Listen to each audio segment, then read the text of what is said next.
Shalom, selamat datang di artikel View. Assalamualaikum warahmatullahi wabarakatuh. Hai sahabat Ariel Wibowo, apa kabar kalian semuanya? Semoga kalian baik-baik saja. Untuk teman pekerja yang jauh perantau dalam negeri atau di luar negeri, yang jauh dari keluarganya seperti admin, semoga kalian semuanya dilindungi dan diselamatkan dalam pekerjaan masing-masing. Dan untuk sahabatku yang bersama keluarganya, semoga kalian sehat selalu dalam lindungannya. Amin. Episode 87, kisah seorang CEO muda yang berpura-pura culun. Lucy menyembunyikan tasnya di belakangnya dengan hati nurani yang bersalah. Apa yang dia bawa di punggungnya memang palsu. Tanpa diduga Siska melihatnya sekilas. Apa yang disembunyikan? Tas yang palsu itu palsu. Aku tidak menertawakanmu. Apakah kamu berani memamerkan? Siska menggelengkan kepalanya dan berkata dengan senyum di wajahnya. Istriku, mereka semua adalah teman sekelasmu dulu. Apa yang sangat kamu pedulikan dengan mereka? Kamu tampak sangat pelit. Lukas berjalan ke Siska dan berkata dengan tangan di bahunya. Dibandingkan dengan itu, Siska memang lebih rendah dari Kauri, tetapi sangat disayangkan bahwa kecantikan sebesar itu menikah dengan pemborosan, yang benar-benar merupakan hal yang kejam. Ketika Lucy melihat Lukas, dia tercengang. Tapi itu bukan penampilannya, tapi dia kagum dengan pakaiannya. Dia tidak akan melupakan pakaiannya ketika berubah menjadi abu. Video di mana Ariel bermain piano di mall dan menjadi viral di internet mengenakan pakaian yang sama persis dengan Lukas. Bagaimana dia bisa memilikinya? Apakah itu kebetulan? Pada saat ini, Ariel berjalan ke Kauri, dan Kauri tersenyum dan memperkenalkan, "Ini suamiku. Kamu pasti sudah tahu namanya, aku tidak perlu mengatakannya lagi." Ariel terkenal di Bandung. Teman sekelas Kauri secara alami sadar. Kecantikan yang bagus tapi mempunyai suami yang biasa saja, bagaimana bisa begitu tidak berguna? Siapa yang tahu? Mungkin orang seperti ini hanya ingin menjadi anak kecil. Sayang sekali. Teman sekelas perempuan berbisik, laki-laki itu tidak berguna. Teman sekelas menatapnya, dia memandang Ariel dengan jijik. Dalam beberapa hal, Ariel adalah saingan dari semua teman sekelas pria yang hadir, karena kebanyakan dari mereka menyukai atau naksir pada Kauri. "Halo," Ariel berkata dengan sopan. "Lebih baik menjadi terkenal daripada bertemu, kamu memang sedikit seperti anak kecil." Lukas bercanda. Ariel mengangkat alisnya dan berkata, "Pamanmu tidak memberitahumu bahwa kamu harus rendah hati." Hahaha. Lukas mengangkat kepalanya dan tertawa dan berkata, "Aku tidak berharap kamu mengenal pamanku. Tapi paman saya adalah orang yang terkenal, jadi dia juga mengajari saya untuk tidak terlalu rendah hati. Jika tidak, apa bedanya dengan yang tidak berguna?" Ketika Ariel ingin mengatakan sesuatu, Kauri meraih tangannya. "Ayo pergi, aku telah memesan aula terbesar di Guo Suang. Ayo minum teh dulu dan mengenang masa lalu," kata Siska. "Ini masih belum saatnya. Dia masih memiliki banyak kesempatan untuk menghancurkan Kauri, jadi dia tidak terburu-buru. Ada total 5 aula di Desa Buah. Selain itu, ada banyak aula kecil. Umumnya, orang tanpa latar belakang tidak memenuhi syarat untuk memesan aula. Lukas bisa mendapatkan aula paling mewah, yang menunjukkan bahwa Harry masih memperlakukannya sangat baik.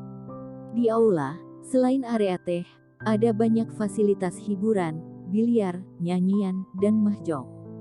Di selatan aula, ada panggung, yang disiapkan untuk pertemuan beberapa perusahaan besar. Saat ini, ada piano di atas panggung. Ketika para siswi itu melihat piano, mau tak mau mereka memikirkan pangeran piano yang sedang heboh beberapa waktu lalu. Apakah kamu melihat video pangeran piano? Itu sangat populer di internet beberapa waktu lalu. Saya juga tahu bahwa masih banyak wanita yang mengatakan bahwa mereka ingin mendapatkan orang itu dan menikah dengannya. Seseorang dulu mengatakan bahwa orang itu adalah bos perusahaan dan membahagiakan, tetapi sudah lama sekali tidak ada gerakan dari pangeran piano itu. Mungkin dia sekarang bersenang-senang. Ketika teman sekelas perempuan itu mengobrol dengan panas, Kaori memelototi Ariel. Ariel merasa ada bencana di tatapan Kaori, dengan senyum masam di wajahnya. Ariel, naik dan bawakan lagu untuk mereka. Lucy menyuruh Ariel naik agar kegembiraannya tidak terlalu besar. Pangeran piano itu ada di sisi Kaori, dan dia adalah suami Kaori. Beritahu mereka agar mereka iri. Ariel menolak. Lucy berkata tidak puas, bisakah kamu membantu Kaori berjuang? Apakah kamu tidak melihat Siska mempermalukan Kaori? Kaori tidak keberatan Siska mencari rasa kehadiran dalam dirinya, dan Ariel tidak mau. Dia tidak akan memaksa Ariel melakukan hal seperti itu. Pada saat ini, Lukas tiba-tiba berjalan menuju panggung, membelakangi kerumunan. Suara piano itu merdu, dan teman sekelas perempuan tercengang dalam adegan ini. Latar belakang yang familiar, musik yang familiar. Seseorang tidak sabar untuk mengklik video pendek di internet, yang sangat mirip dengan Lukas. Lukas ternyata adalah pangeran piano itu. Ya Tuhan, Siska, apakah suamimu ternyata pangeran piano? Teman sekelas perempuan menjadi gelisah. Dibandingkan dengan cincin berlian dan Ferrari sebelumnya, kecemburuan saat ini bahkan lebih mengakar. Berapa banyak wanita yang terobsesi dengan pangeran piano online? Berapa banyak wanita yang berpikir untuk menikahinya siang dan malam? Mereka tidak berharap pria yang begitu menarik adalah Lukas. Lucy tercengang. Pangeran piano itu jelas Ariel, bagaimana bisa Lukas memainkannya? Kaori tercengang juga. Dia tidak berpikir Ariel berbohong padanya, dan kebohongan semacam ini sama sekali tidak perlu. Tapi sekarang, pada saat ini, Siska berdiri dengan senyum di wajahnya dan berkata, Lukas telah berlatih piano sejak dia masih kecil, dan levelnya cukup bagus. Terakhir kali di mal, tangannya gatal. Saya tidak mengira itu akan menyebabkan masalah besar. Jadi, Anda tahu apa yang terjadi? Siska tampak menang, dan mata Lucy penuh ketidakpercayaan. Lukas menjelaskan bahwa dia berpura-pura menjadi pangeran piano. Siska sangat tidak tahu malu hingga begitu berani. Apakah dia sengaja ingin teman-teman sekelasnya iri padanya? Siska, kamu sangat beruntung. Tahukah kamu berapa banyak orang yang ingin menikah dengan pangeran piano di internet? Jika kamu membiarkan mereka tahu bahwa pangeran piano itu sebenarnya sudah menikah, itu akan memilukan. Di mana orang seperti itu dapat ditemukan jika dia kaya dan tampan, yang juga bisa bermain piano. Di akhir lagu, Tuan Lukas membungkuk, membangkitkan tepuk tangan hangat dari teman-teman sekelas perempuan, menatap Lukas satu persatu dengan obsesif, berharap menjadi istri Lukas.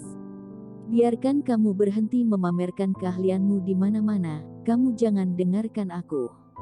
Siska berjalan ke sisi Lukas dan berkata dengan keluhan. Setiap kali saya melihat piano, saya tidak bisa menahan rasa gatal di tangan saya. Benar-benar tidak mungkin. Lukas berkata tanpa daya.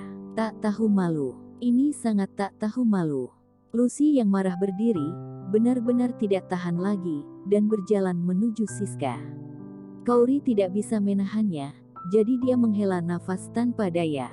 Kamu omong kosong, kamu sama sekali bukan pangeran piano. Lucy menunjuk Lukas dan berkata dengan marah. Kepura-puraan Lukas adalah untuk mencemarkan pangeran piano dalam pikirannya. Meskipun pangeran piano ini adalah suami dari sahabatnya, Lucy tidak mengizinkan Lukas melakukan ini. Siska marah, menatap Lucy dengan bosan. Wanita ini. Dulu kamu suka membantu Kaori, kamu sahabat baiknya. Kali ini Lukas berpura-pura menjadi pangeran piano. Itu adalah ide Siska sendiri untuk membuat teman-teman sekelas itu iri padanya. Lagi pula tidak ada siapa-siapa. Mengetahui siapa pangeran piano yang sebenarnya, Lucy berkata bahwa Lukas bukan pangeran piano itu. Lucy, jangan mengira kita teman sekelas, kamu bisa bicara omong kosong, kenapa Lukas bukan pangeran piano? Saya menyarankan kamu untuk menarik kembali apa yang kamu katakan, atau saya akan bersikap kasar kepadamu. Siska berkata dengan dingin. Siska, kamu menjadi semakin tidak tahu malu sekarang, untuk membuat teman sekelasmu iri padamu. Apakah menarik untuk melakukan semua kebohongan ini? Kata Lucy dengan marah. Apakah kamu iri padaku dan kamu malu? Kamu juga pasti menyukai Lukas kan, dan kamu tidak bisa menerima bahwa dia adalah suamiku, jadi kamu membencinya karena cinta, kan? Siska berkata sambil tersenyum, memegang tangan Lukas. Cuy, Lucy meludah dengan berat dan berkata, aku akan menyukai Lukas, kecuali jika aku buta. Selesai. Lucy berkata kepada para siswa perempuan itu, kamu lihat videonya. Meskipun piano pangeran tidak menunjukkan wajah yang positif, tetapi selain pakaian, bagian belakang sedikit menghadap dan itu sama. Lucy mengeluarkan handphone dan membandingkannya dengan teliti. Memang ada perbedaan yang sangat besar, dan bentuk wajahnya benar-benar berbeda. Siska merasa ragu dan panik, dan berkata, itulah perbedaan kamera ponsel. Mengapa kamu mengatakan bahwa Lukas bukan pangeran piano kecil? Kamu belum melihatnya. Saya pikir kamu iri padaku. Siapa bilang tidak? Saya sudah melihatnya. Saya sudah tahu siapa pangeran piano kecil itu, kata Lucy. Lelucon. Siska sama sekali tidak mempercayai kata-kata Lucy, karena ketika video itu disiarkan di internet, dia sengaja menyelidikinya, tetapi tidak ada yang tahu siapa protagonis dalam video itu, dan untuk alasan ini, Siska berani membiarkannya Lukas berpura-pura menjadi pangeran piano. Bersambung.